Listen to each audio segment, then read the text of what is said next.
for coming. This is our second session with Miami Waterkeeper for their ambassador program. And today we're going to learn about civic engagement. It's going to be a little bit more interactive. We have some scenarios for you guys to break into groups and work on, but I'll let Kelly explain that a little bit more. Afterwards, when we're done, let me know if you have any questions or if you want to know when the next session is or anything like that, and I can help you out with that. Thanks. Hi everyone, thank you so much for coming today. My name is Kelly Cox. I'm the staff attorney and program director at Miami Waterkeeper. Miami Waterkeeper is a local 501c3 nonprofit that's dedicated to providing swimmable, drinkable, and fishable water to South Florida. We do that through community engagement, education, scientific research, and legal advocacy where necessary. And so our focus area is really about providing clean water to South Florida, advocating for a resilient South Florida, and then of course advocating for ecosystem protection for our mangroves, seagrass, and coral reef ecosystems.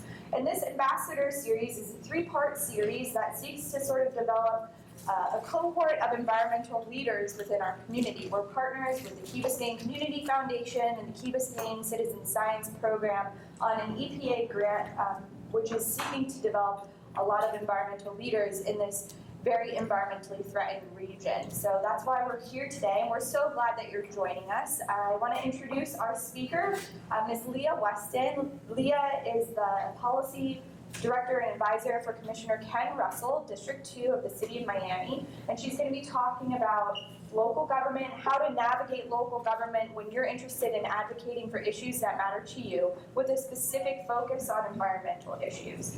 So feel free, this is a conversational platform, so feel free to ask questions as we go. As Ramya mentioned, at the end we're going to be doing some brief advocacy scenarios, so hypothetical scenarios that we're going to be entertaining to sort of figure out how you would best go about approaching specific problems in your community. Again, thank you so much for coming, and I'll hand it over to Leah. Again, my name is Leah. I am the policy director for Commissioner Ken Russell. I'm an attorney. I know Kelly from law school. I'm really excited. I did this presentation for a group of high school and middle schoolers, but I don't assume that anyone has any civics knowledge whatsoever, or probably hasn't taken a civics class since middle or high school. So if this is stuff you know, hopefully it's a good review, and if it's not stuff you know, then hopefully you're learning something for the first time. I would love to know just a little bit about who's in the room. So can you just tell me your first name and maybe what your background is, your interest in environmental issues, what you do, what you used to do? I always start over here. Miguel, high school student. Tired person. Morning is hard. Morning's hard. I agree. What's your interest in the environment? I acknowledge the importance of the issue. I want to incorporate it into my career somehow. Cool. That's right. I'm Ann. I'm a longtime Key Biscayne resident and a teacher on the island, and very interested in helping our young people appreciate the environment. Awesome. I'm Vicki Fox. I worked for 20 years at the airport in environmental engineering as we were cleaning up a mess from Eastern Airlines. And I also, my last position for the county was with Durham. Okay.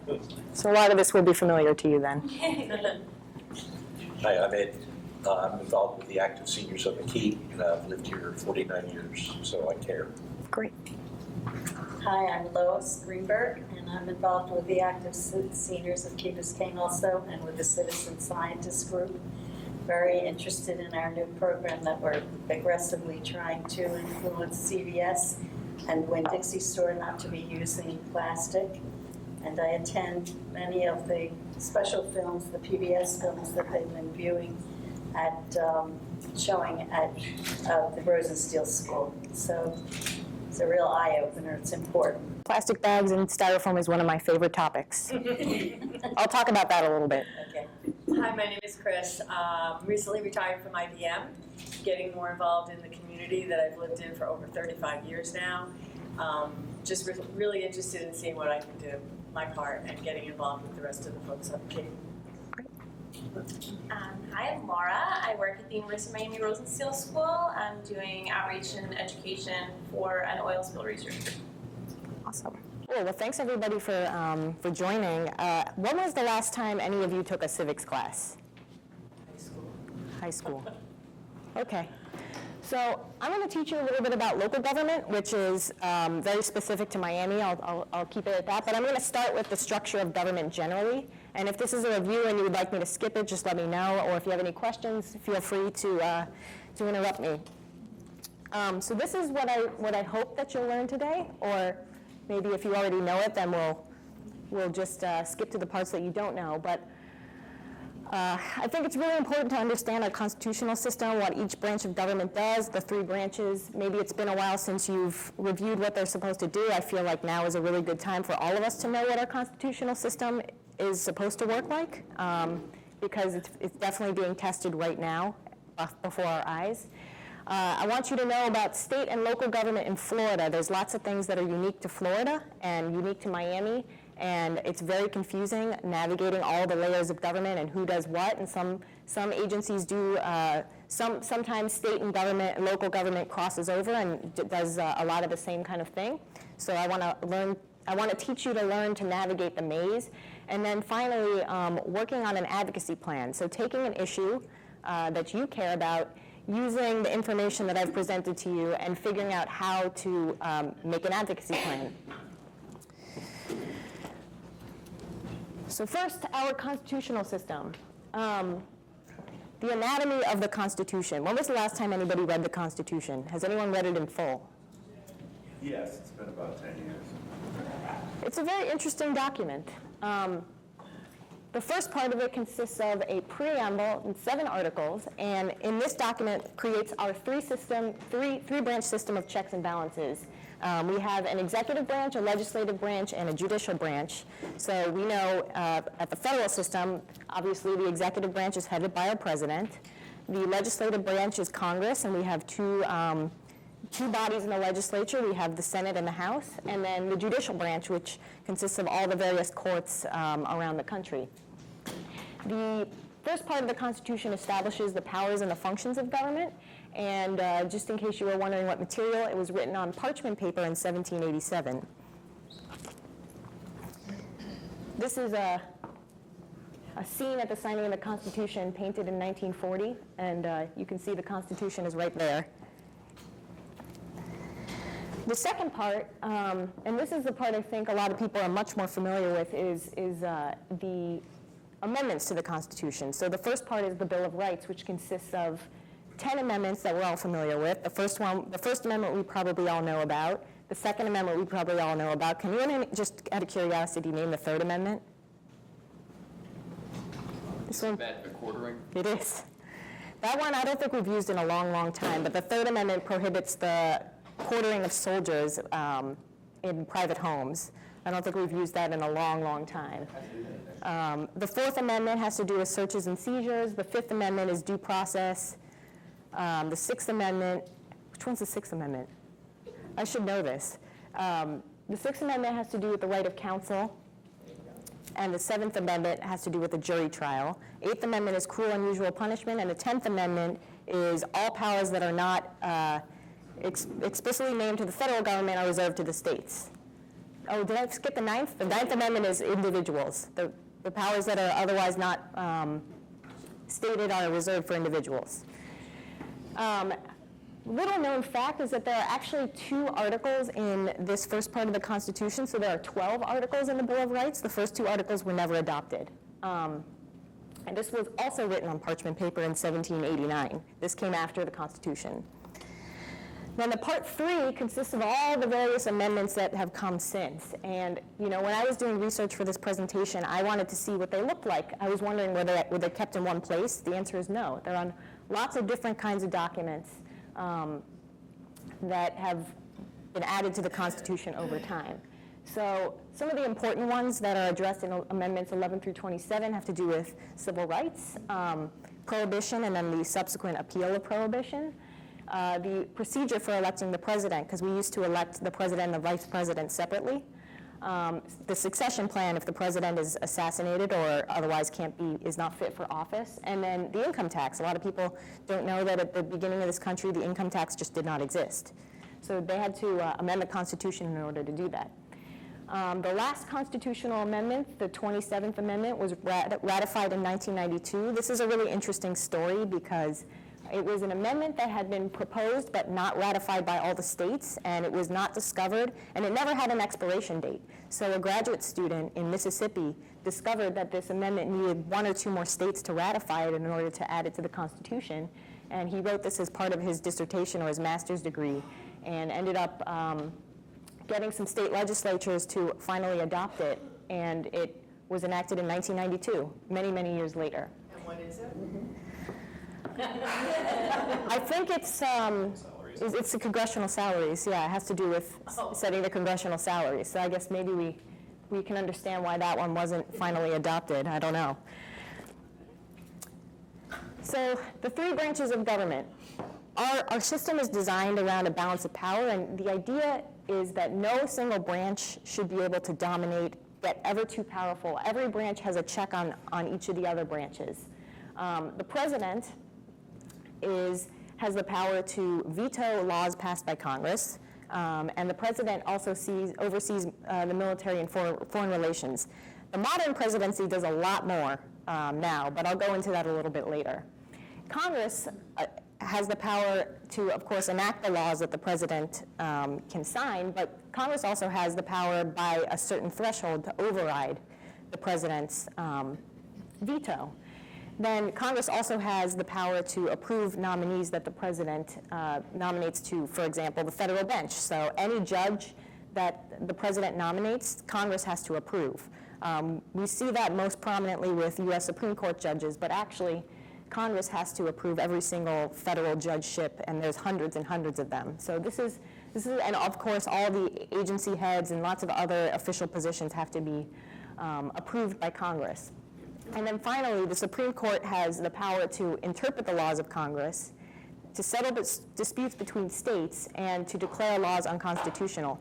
The middle one is not that well known, that when one state sues another, it goes directly to the Supreme Court. There's not a lot of cases where a case goes directly from conflict to the U.S. Supreme Court, but this is really important in the environmental context because a lot of states have disputes about water.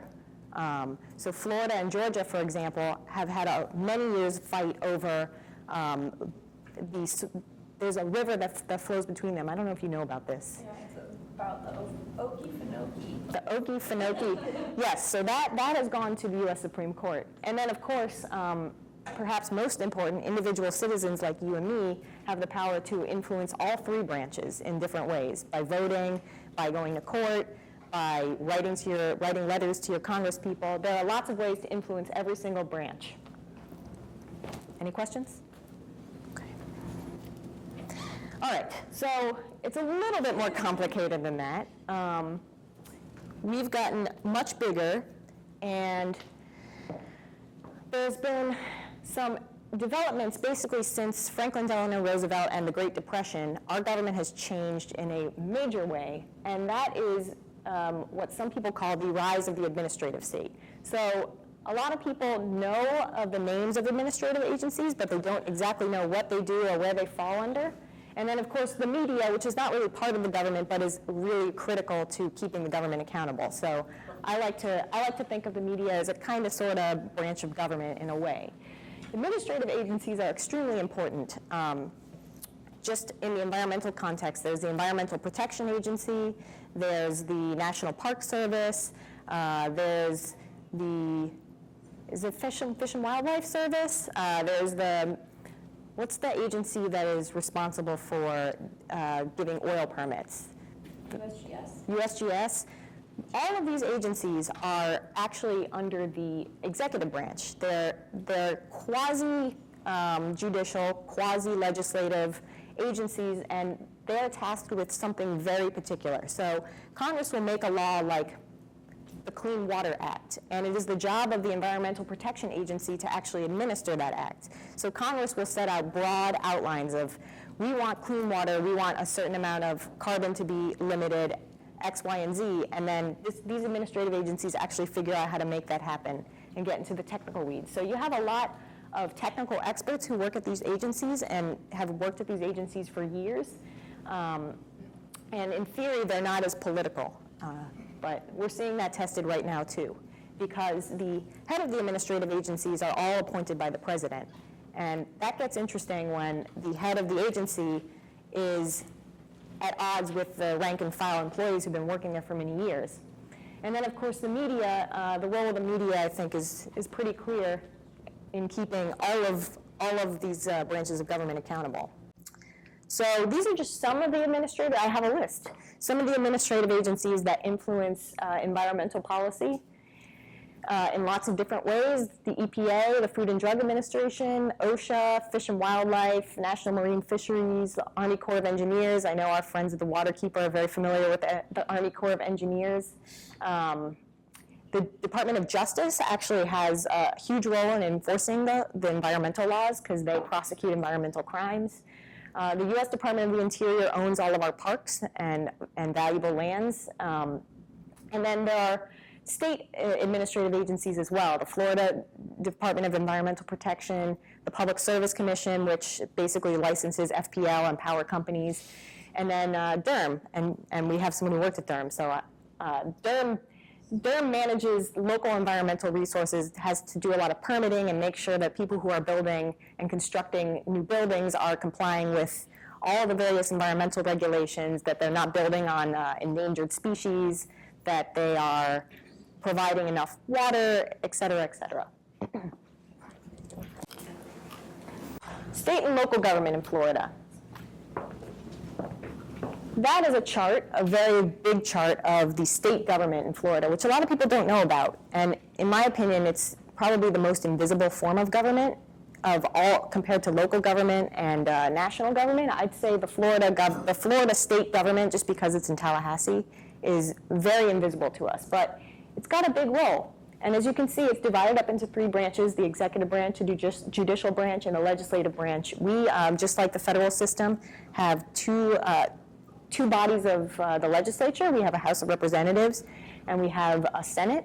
I think there's only one state where there's a unicameral legislature. So in Nebraska, they have just one house. But we have 2, and of course, it's broken up into districts just like at the federal level. You have a House member that represents smaller districts, and then a Senate member who represents much bigger districts. And then, of course, at the top, we have the governor and lieutenant governor, and the governor oversees all of these various administrative agencies. And then our system of courts, we have a Florida Supreme Court, and then we have smaller district courts of appeal, and then we have circuit courts and county courts that fall below. What does the state government do? So, as I explained, the 10th Amendment reserves powers to the states that the federal government does not take on. And so just a few examples of the areas that the state regulates include crime and punishment. So the state defines what is murder, what is rape, what is theft, burglary. The state regulates landlords and tenants, so the relationship you have between your landlord and tenants' rights in residential and commercial, that is regulated by the state. Land development and real estate, heavily regulated by the state. The environment, electricity and energy, so FPL is heavily regulated by the Public Service Commission. The state also regulates what counties and cities can do, and that's when I'll talk about styrofoam and plastic bags, because we're seeing that play out right now with something called preemption, which I'll talk about a little bit later. The state regulates businesses, family issues, voting and elections, and taxation. Very heavily regulates taxation. So local and county governments are very limited in how they can tax citizens. And like I said, the state government has a similar structure to the federal government. But unlike in the U.S. Constitution, where it's very difficult to amend the Constitution, in Florida, people can actually directly amend the Constitution by a ballot initiative. So if you look at the Florida, has anyone read the Florida Constitution? Yeah, exactly. It's very long, and it has a lot of the same sorts of provisions that our Constitution, federal Constitution, has, but then it's got lots of other random things in there, and that's because, like, for example, various homestead exemptions, medical marijuana, all of that is in there because somebody filed a petition to directly amend the Constitution. And so when voters vote in favor of that, it gets added right in there. So the Florida Constitution is this lengthy mishmash of a document. The state is broken up into even smaller units of government, counties and cities. So as you can see, these are all the different counties in that map. There are also cities, villages, and towns. I don't know that there's an actual difference in terms of whether something is called a city or a village or a town. I think it's just whatever people choose to call it. Cities and counties are responsible for your very street level type of government functions, like collecting your trash, providing police and fire, maintaining your local streets and sidewalks, licensing certain businesses, and ensuring building safety. So your local government is responsible for making sure that all new construction won't fall down, building and maintaining parks, and collecting property taxes, which, you know, we all get a bill once a year. I think we're all familiar with that. All right, this is also a little more complicated. Has anyone heard of home rule? Yes. Can you explain what it is? Home rule means certain provisions that would normally be preempted by the state, those powers are given to the county for those counties. Couldn't have said it better myself. So we have a concept in Florida, and a lot of other states have this, and it's sort of, there's always a push and pull between whether or not the state has more power or whether or not cities have more power. And this has been a debate that's been going on and on and on since the founding of this country. Most local governments are controlled entirely by the state. Their structure is dictated by the state. But there are some areas in the state, including Miami-Dade County, where we have what's called home rule, meaning that the county has more say over how the county regulates. Is it a legacy of a civil war or what? I'm sorry? Is it a legacy of a civil war? Is it when this started? I don't know. I don't know. But there's actually a legal concept called Dillon's rules that I learned about in my state and local government law class. And there is a tradition in law that when there's a conflict between what cities can do and states can do, the state prevails. But we have this concept of home rule that complicates that a little bit. And in my opinion, home rule is what we're going to need to rely on to really impose the environmental regulations that we need, like plastic bag and styrofoam. So there are 20 counties in Florida that are called home rule counties. Miami-Dade is one of them. All the ones in green are home rule counties, meaning that they get to set more of their own rules. And this is really important for a lot of issues that we're facing right now. And what we see with just using plastic bags as an example is that local communities like Miami Beach and Key Biscayne and other places want to do something about what they see as a huge problem, which is plastic bag pollution and plastic pollution. And what happens is that some of the special interests that want to fight regulations like that will go up to Tallahassee and get what's called a preemption bill filed. And what that does is that takes away power from any city to regulate that on that particular subject. We have a preemption bill on plastic bags. We have a preemption law on styrofoam, so cities cannot regulate styrofoam, although I think the city of Coral Gables might be successfully challenging that one. We have some crazy preemptions on things that you can't even imagine. Who would file those? The Florida Retail Federation, Publix, those kinds of entities that have an interest in keeping their costs low. So there is a preemption law that regulates how cities can ban cigarettes on the beach. So cities actually can't do that at all. The tobacco companies went up to the Tallahassee and got cities preempted from regulating tobacco on the beach. So Miami-Dade County, for example, cannot prohibit people from smoking on the beach. That's why you see all those cigarette butts in the sand. Because the state says only the state can regulate in this area, and then the state does nothing. And that happened with styrofoam, it's happened with plastic bags, it's happened with lots of other issues, minimum wage, paid sick leave. The preemption laws just get crazier and crazier. But home rule theoretically should prevent that, and I think with the styrofoam one in particular, in Coral Gables right now, Coral Gables is engaged in a court battle to defend their styrofoam ban, and I think they're going to win. I think for a lot of reasons, but one of them being that we have home rule here, and that home rule actually does mean something. So breaking it down even further, this is the structure of the county government, and Miami-Dade County is a huge, huge area. It regulates. The area that the county regulates is bigger than about twice as big as the entire state of Rhode Island. So the land mass is huge, and a lot of people get very confused because there's the county and then there's various cities. But the county is a big unit of government that regulates a whole lot of areas when it comes to the environment, and it's kind of structured a lot like.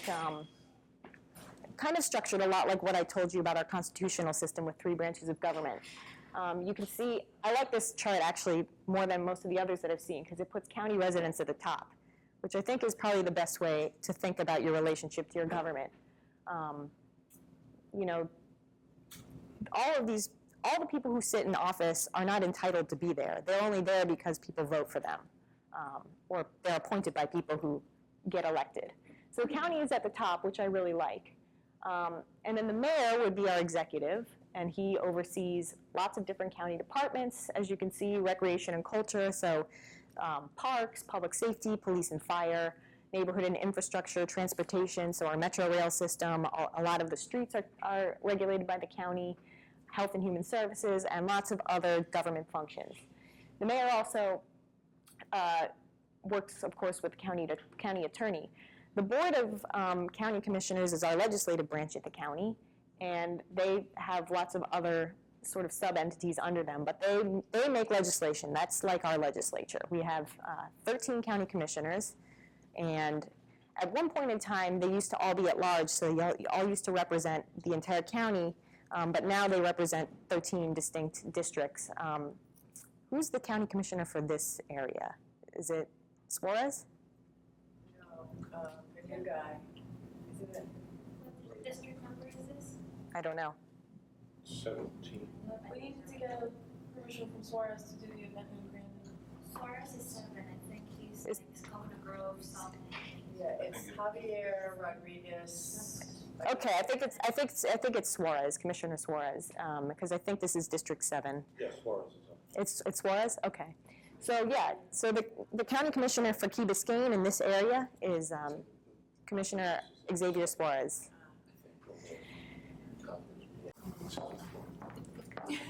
Okay, good to know. We can break this down even further and complicate it a little more because Miami-Dade County also contains lots and lots of different municipalities and cities. Cities, towns, villages. I think this one is called a village, but where I work at the city of Miami is called a city. And you can see this map shows all the various municipalities, and there's still 44% of the county that is unincorporated. So my parents, for example, they live by the falls. They live in unincorporated Miami-Dade. So Miami-Dade acts in those areas both as a city and a county. So municipalities generally take over things like trash collection, some of the streets they maintain. They deal with a lot of sidewalks, those parks, they have their own parks, those kinds of issues. But those who live in unincorporated Miami-Dade, the county serves that function for them. And you can see the top biggest cities. The city of Miami is definitely the largest municipality in the county, followed by Hialeah, apparently, Miami Gardens, Miami Beach, Homestead, North Miami, Coral Gables, Doral, and Key Biscayne would be part of the other 15%. So one of the things that I want to emphasize in this presentation, and I like to emphasize to everybody who I get to talk to civics about, is that there's so much more to voting than just voting in a presidential election every 4 years. In my opinion, it's almost less important to vote in the presidential election than it is to pay attention to all of these other elections that come up every year, every other year. And fewer people vote in them, so your vote actually makes a huge difference. I want to say in local elections, what I have observed over the last couple of election cycles is that the average turnout hovers around 10 to 12%. Key Biscayne is probably better, yeah. The voter turnout here is probably much better. But in local elections in the city of Miami, I think a good election turnout is 22%, which is, I have a question. The structure of Key Biscayne, is it dictated via the state? No, we do a charter. no, I think it's a charter. Yeah. It's a charter city. Okay. Yeah. City of Miami is also a charter city. The charter is very interesting. But there are all of these various offices that you get to vote for, governor being, one of the most important. There are 40 state senate districts, and there are 120 state representative districts. Do you all know who your state rep is? Jose Javier Rodriguez. Okay, he's mine too. Do you know who your state senator is? Actually, Jose Javier Rodriguez is in the Senate now. So, Right. Nelson? No, Nelson. nope, that's federal. Yeah, no. They're both last. There you go. They're last. Oh, Spanish, I mean, that was. I can't remember after the redistricting. Duran. State. Nick Duran. Right. Duran. Yeah, Nick Duran would be the area state rep. And then Supreme Court justices, which that's an interesting topic as well that I won't go into too much, but I'll tell you this. Supreme Court justices are appointed, in the Florida Supreme Court, are appointed by the governor, but they're subject to what's called a retention election, which means that you, the voters, get to decide if you want to keep them. So if you don't agree with their decisions, you could theoretically kick them out by voting them out. Normally, these elections are pretty vanilla, but the last couple of cycles have been very interesting. A lot of out-of-state money has gotten involved, and the last judicial retention election for Supreme Court justices got strangely contentious. So oddly enough, that's something you have to pay attention to. You have to pay attention to the ads on television, who's funding them, where that's coming from. Because most of the time, and really, elections for judges, there's a lot of split opinions about whether we should even be voting for judges because it should not be a political position at all. But the retention election might actually be a good compromise if it gives the citizens the ability to get rid of judges that maybe are making decisions they don't like. But judges being appointed by the governor? Yep. We also vote for local judges here. In Miami-Dade County, you have the ability to vote for your mayor, for each of your county commission, for what your county commissioner, so only in your district. There are 13, as I mentioned. And then we have 123 judges in Miami. Not all of them are subject to election, but many of them are. And these elections, almost nobody votes in. Pretty much it's just lawyers. And so that's very interesting that we elect our judges and leads to all kinds of strange things that happen in our courts. And then, of course, your city, town, or village, if you live in one, you vote for your mayor, for your commissioner or council person, and there may be some other roles that you vote for as well. In some municipalities, you actually vote for a sheriff. Some places you might vote for your clerk. It just depends on where you live. In the city of Miami, where I work, we vote for our mayor and our commissioners, and that's it. Just so people are aware in the county, we do have a sheriff, however, we call him the county police chief. He's appointed by the commission, wields the same power as us. That's interesting. Yeah, in the city of Miami, the police chief is appointed by the mayor.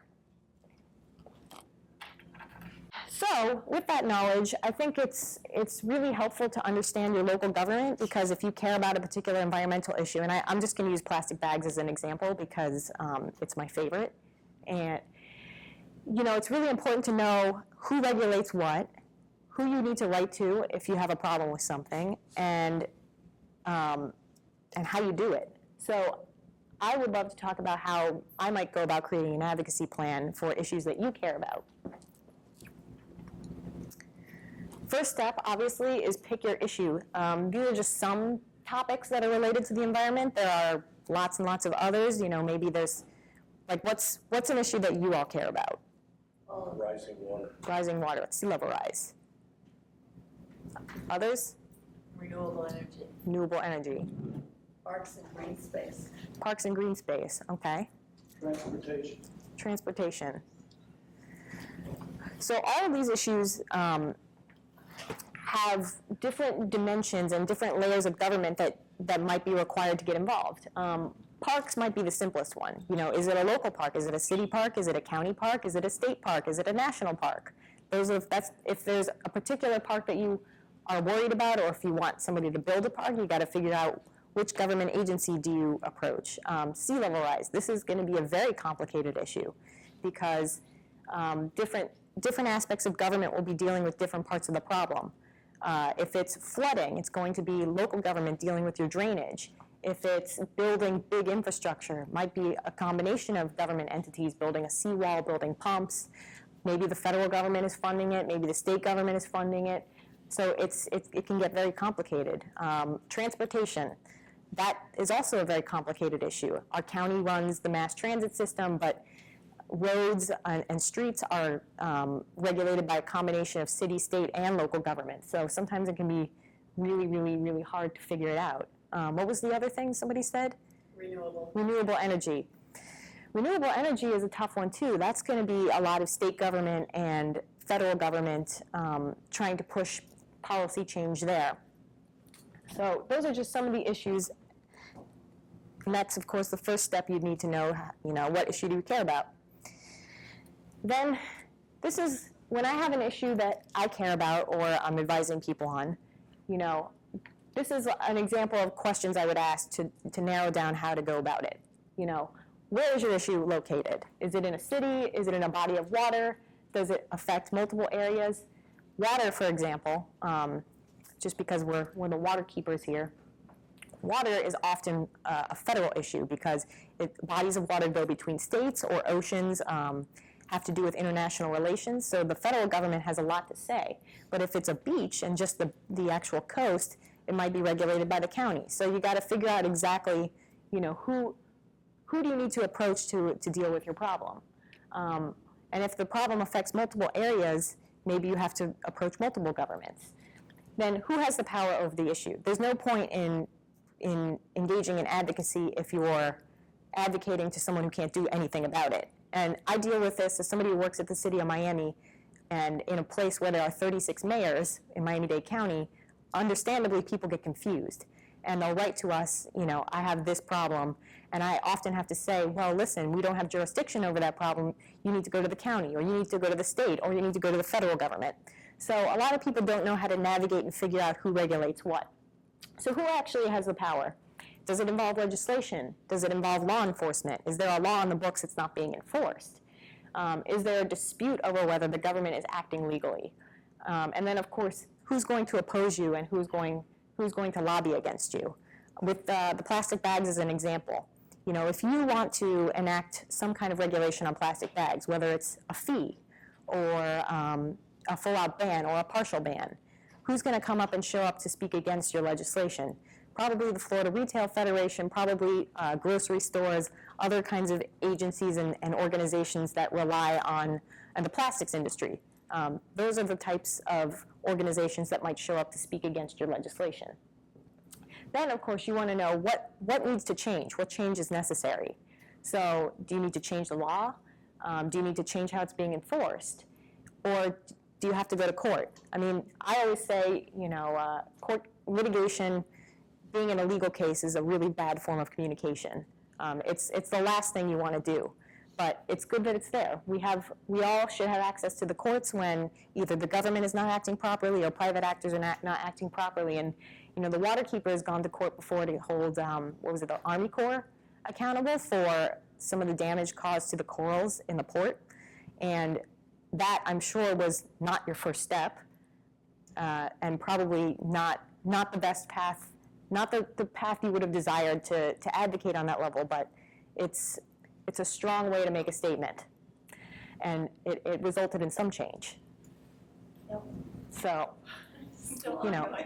Still ongoing, yes. Court battles take a long time, too. And then, of course, how will you affect change? Are you going to lobby your elected officials or write to them? Are you going to come to a public meeting? How many of you have actually been to a local city council meeting or commission meeting or a county commission meeting? Oh, that's awesome. Yeah, so, I mean, if you've been there, it's just citizens like you, and that sometimes half the battle is just showing up, because otherwise, your elected officials will never hear it. But if you show up, especially if you've never been there before, because a lot of the people who come to commission meetings are the same people who are showing up over and over and over again.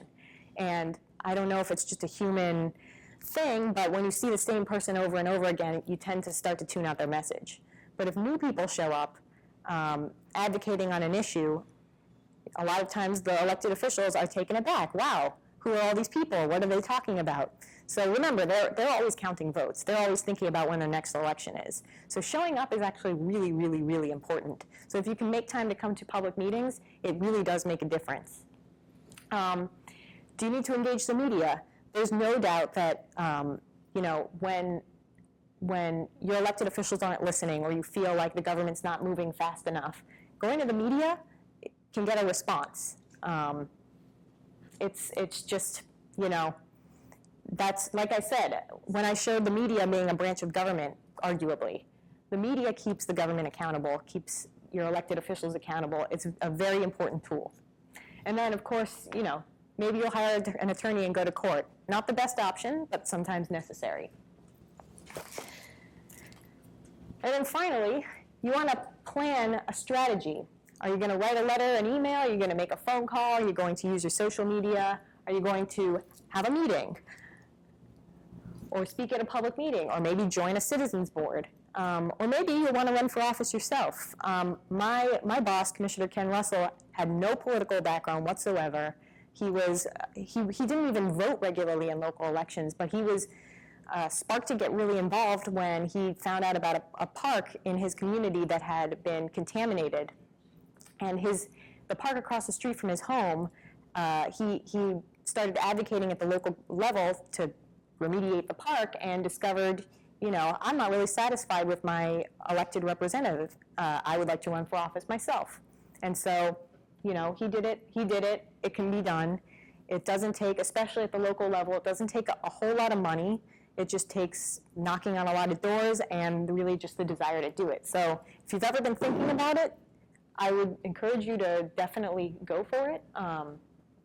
I personally like working in the background and doing all the policy research and being, the part of the team. But if you don't mind being in the spotlight, I would definitely encourage you to run for office if you don't like what you've got in office right now. And then, of course, you want to spread the word about the thing you care about. You can organize your friends. You can contact the local media. You can do one-on-one education. So I like to use my social media to teach people about whatever I'm encountering. That was a post I did a long time ago when I went to visit the Atlanta Beltline, which is a really neat project in Atlanta that is currently under construction. What they're doing is converting old railway, 42 miles of it, and they're turning it into a bike and pedestrian path with lots of art and businesses all alongside of it. And the point is to connect a whole bunch of different neighborhoods in Atlanta that had been previously totally disconnected from one another. And what you're seeing along the Beltline is businesses that once just had their backs to this old railway now have two entrances, and the restaurants are all along the Beltline. It's a really great Rails to Trails project. It's a public-private partnership.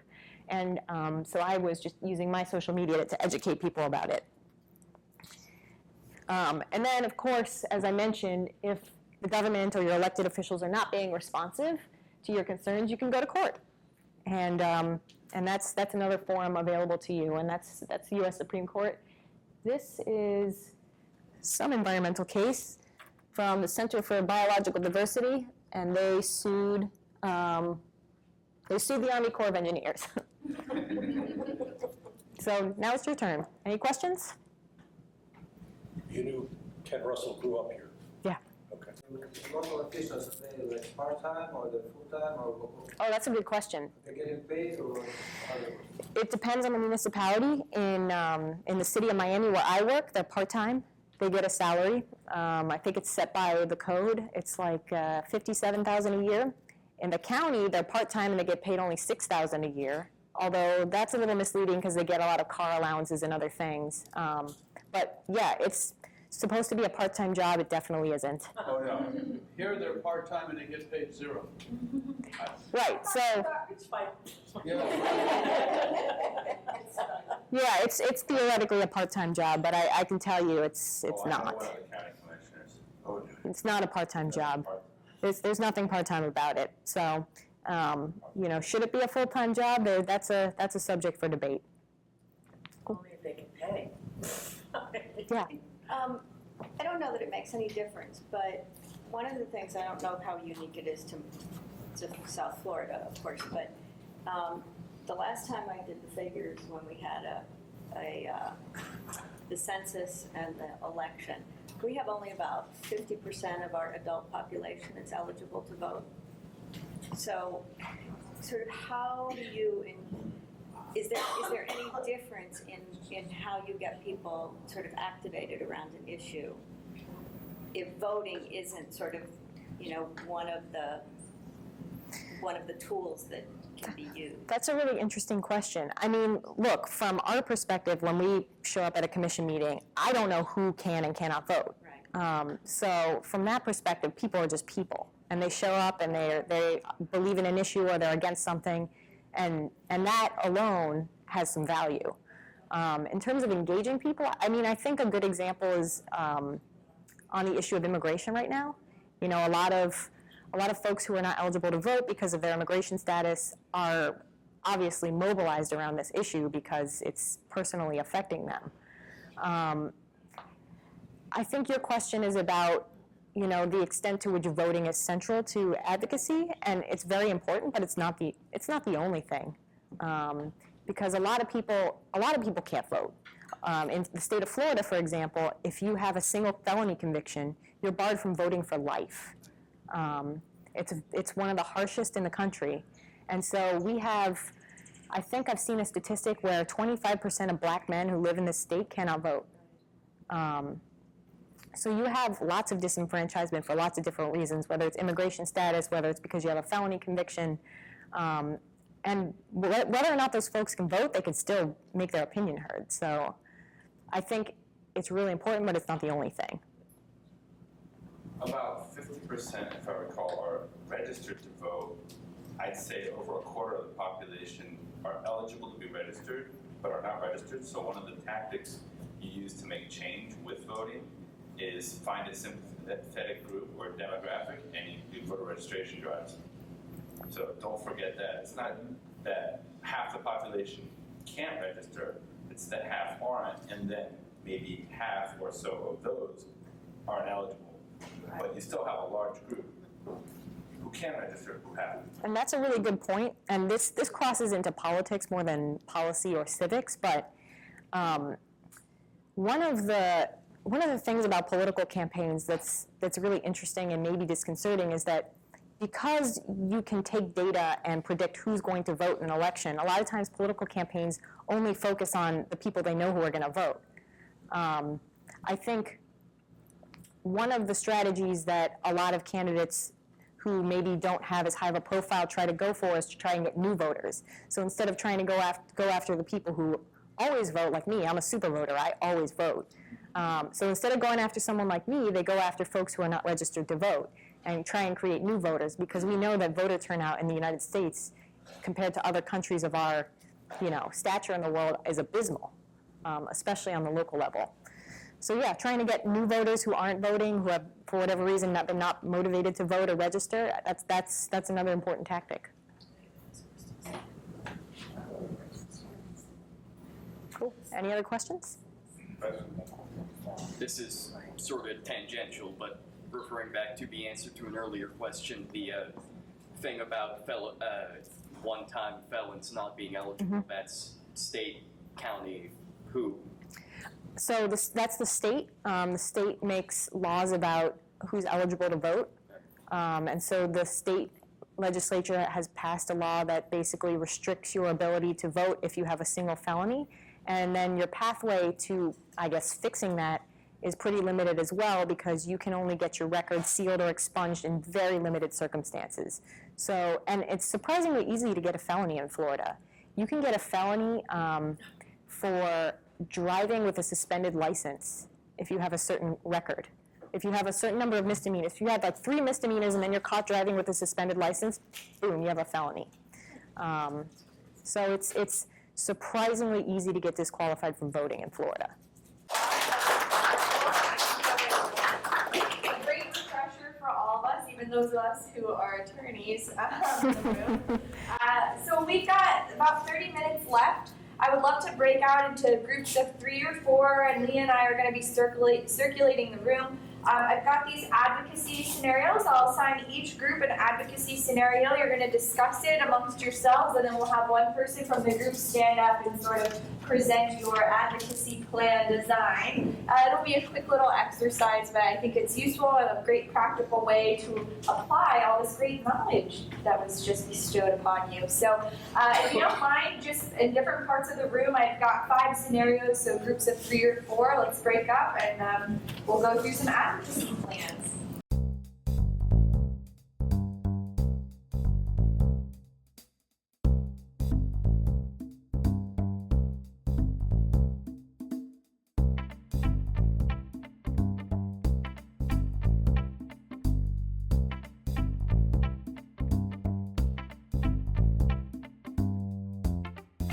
What you're talking about, and then provide your group's response. Okay. Max loves to fish in Biscayne Bay. He notices that the once large and plentiful fish he used to catch are now smaller and less plentiful. Max hears that the national park is developing a general management plan that includes a proposal for a marine protected area. What can Max do to show his support for this plan? And then the specific questions are, one year later, due to the community's efforts, an MPA, which is the management plan, was created. Max and his dad went out to visit the MPA, and saw someone illegally fishing. So what can Max and his dad do? And we recommended either contacting Marine Patrol or the National Park Service, depending on which entity would have jurisdiction over that particular area. And the second question was, Max knows enforcement must be intensified. How can he get the word out? So we thought that getting a hold of the media, either social media or print or any other form of media that would be available for the area that would be most affected by this. Great response. Thank you so much. All right, group 2, your representative, please. Well, our scenario was Sarah saw an upsetting video of scientists removing a plastic straw from a turtle's nostril. After watching the video, she decided she wanted to help fight against the global problem of marine debris. What kind of campaign can she design? And then the 2 questions were, she sees somebody littering on the beach, so what can she do? And she decides to start a grassroots movement to ban plastic bags from grocery stores, so how should she go about doing it? And we lumped those together. Yeah, it's a popular topic. So the ideas we came up with was first to design some talking points and ways in which they can, Sarah and her friends can communicate the issue. That includes researching the jurisdictions that are in charge of marine areas, including in her community. Are they private beaches, or are they controlled by the city, state, or country?